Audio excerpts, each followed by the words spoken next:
सदर ममलकत डॉक्टर आरिफ अलवी ने supreme court से मुताल्लिक बिल नज़र-ए-सानी के लिए वापस भेज दिया।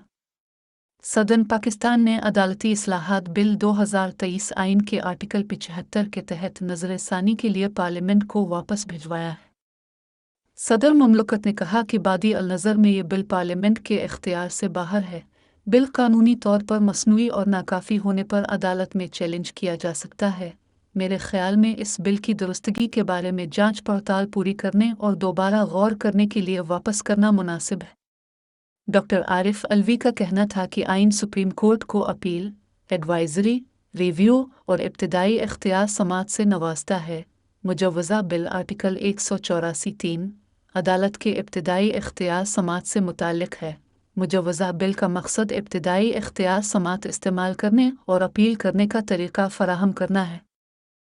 सदर ममलकत ने सवाल उठाया कि यह ख्याल काबिल तारीफ हो सकता है, मगर क्या इस मकसद को आइन की दफ़ात में तरमीम के बगैर हासिल किया जा सकता है?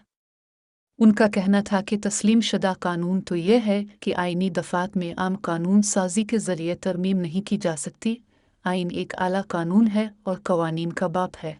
आइन कोई आम कानून नहीं बल्कि बुनियादी उसूलों, आला कानून और दीगर कवानीन से बालातर कानून का मुजस्समा है।